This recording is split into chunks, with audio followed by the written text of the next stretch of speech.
Ажилдаа сэтгэл зүрхээ зориулан ажилладаг инженер техникийн ажилтнуудаа бид алдаршуулан танилцуулж байна. Нийтийн тээврийн салбарын амин чухал асуудлыг хариуцсан иргэдэд аюулгүй найдвартай автобусаар үйлчлэх боломжийг олгодог инженер техникийн засварчдын ажил амаргүйч бахархууштай гэдгийг хүн бүхэн мэднэ. Энэ удаа бид зорчигч тээвэр 5 орон нутгийн өмчөд аж ахуй тооцоолт үйлдвэрийн газрын урсгал засварчин Мягмар Сүрэнтэй ярилцлаа. Сольдог биш застдаг байх хэрэгтэй шүү залуучуудаа. Одоо нийтийн тээврийн салбартаа одоо ажиллаад одоо 19 дахь жилдээ болж байна. Тэгээд яг өөрийнхөө зорчигч тээвэр 5 нэгтгэл компанид ажиллаад одоо 2 дахь жил болж байна. Тэгээд 2002 онд механик инженерийн дээд сургуулийн автомашин засварчны мэргэжлэр төгсөөд тэгээд тэрнээс хойш нийтийн тээврийн салбарт ажиллаж байна. Одоо нийтийн тээврийн автобусын маань өнөөдөр Монгол улсад хэрэглэгдэж байгаа автобусанд одоо бүх автобусны маань одоо хин системээр ажиллаж байгаа. Хин системийн маань одоо гол одоо хүчин зүйл маань хий хураах одоо компрессор бол автомат гэж яригддаг. Тэрийг одоо манай бааз байгууллагын хэмжээнд одоо засаж сэлбэхгүйгээр шууд сольдог байсан. Тэрийг одоо ерөнхийдөө засаж сэлбээд хуучин одоо автомат болон компрессороо одоо химийн ажиллагаанд оруулах тийм засвар үйлчлэгийг ер нь хийж байгаа.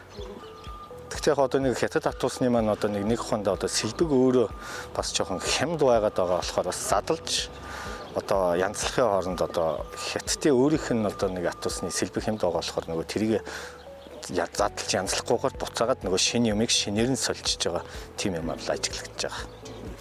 Гэхдээ одоо ерөнхийдөө засахгүйгээр ер нь солиод байна гэдэг маань одоо эдийн засгийн хувьд ч гэсэн одоо ерөнхийдөө илүү их зардал гардаг ч юм уу тийм. Тэг чин одоо тэрийг зардлыг хэмнэж одоо өөрийнхөө байгаа нөхц болцоонд одоо тулгуурлан засал сэлбээ янзлаа гаргахад одоо бас нэг тодорхой хэмжээний хэмнэлт. Тэрбээр өөрийн мэдлэг чадвараа ашиглан бусад нөхцөлтэйгээ хамтран өнгөрсөн жил баазда 12 сая төгрөгийн хэмнэлт хийж чаджээ.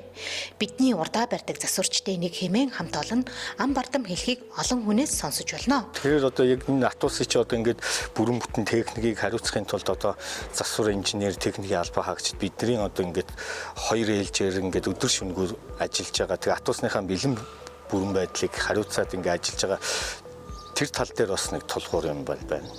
Одоо манай автобусан дээр гарч байгаа ихэвчлэн зүйл маань одоо энэ хотын төгжрөлтэй холбоотойгоор одоо нэг авахцуулах холбоо тэрний гэмтэл бол их гарч байна. Одоо төгжрөл дунд одоо энэ механик коробтой тэрэг маань байнга конс гიშгэх, байнга одоо хүн дараагаараа хөдлөх одоо тэрнээс болон шалтгаалаад одоо авахцуулах холбооны гэмтэл бол их гарч байна. Одоо дискийг хийргүүлж байна, консны аппарат эвдэрж байна.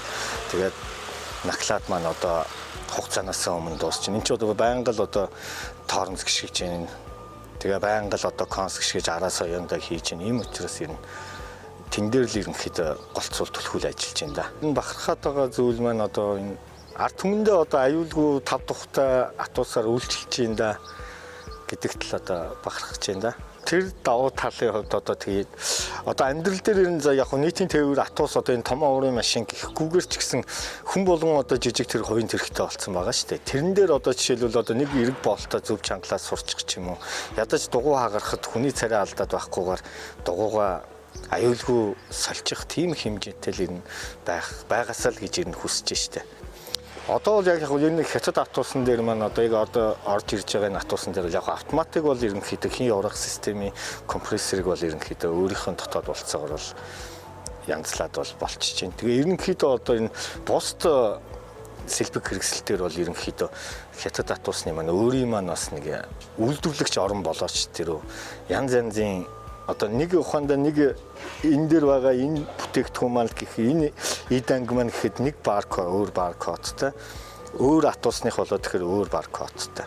Тэгэхээр энэ хоёрыг дунд нь ингээ хооронд нь солиод сэлбэд янзлах тийм болцог болчихдог. Энэ манай хамт олонны хувьд бол ер нь мундаг залуучуудтайгаа бас одоо ингээ мөр зэрэгцэн ингээ ажиллаж байгаа бол баярлж явдаг. Цалин мөнгөний талаар одоо ярих юм бол одоо энэ жолооч нарын цалин одоо ерөнхийдөө өндөр болсон. Тэгээд ерөнхийдөө жолооч нарын цалин өндөр болж байгаа засварчдын цалин ерөнхийдөө байдгаараа л хэмнээл байгаа. Тэгээд энэ тал дээр одоо нэг уул нь яригдаал байгаа нь тэгээд тэр нь одоо хизээч хэрэгжих гээд байгаа юм бол тэр нь мэдэгдэхгүй л. Энэ автобус маань өөрөө эвдрэл гэмтэлгүй бүрэн бүтэн байж тэр жолооч ажиллаа хийн. Одоо жишээлбэл энэ автобус маань эвдрэлтэй байлаа, ямар нэгэн техникийн саатал гарлаа гэхэд тэр жолооч түрээд гүйхгүй л ойлгомжтой.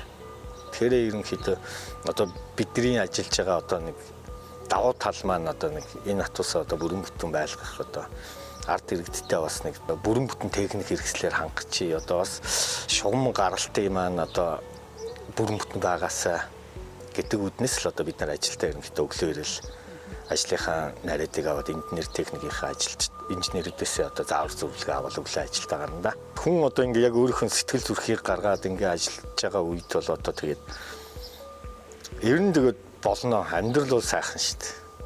Ер нь тэгээд яг нэг ингээд ажиллаж байгаа үед ирэхэд өглөө одоо энэ ажил гэдэг маань одоо хүний хоёр дахь гэр орон гэж хүмүүс ярьдаг шүү дээ. Тэг чи ер нь ажилдаа ингээд өглөө хүрээд ирэхэд хамт олон маань ингээд бас энийгээ тухтах бас ингээд тэгээд ингээд одоо ороод ирэхэд энэ яам маань одоо ингээд Атусгүй техник саатал маань одоо баг байж явах тусам бид нэр л одоо бас баярлалтай шүү дээ. Хамт ажиллаж байгаа одоо инженерүүд болон засварчдаа одоо бид чаднаа одоо бүтээнэ л гэж хэлье да.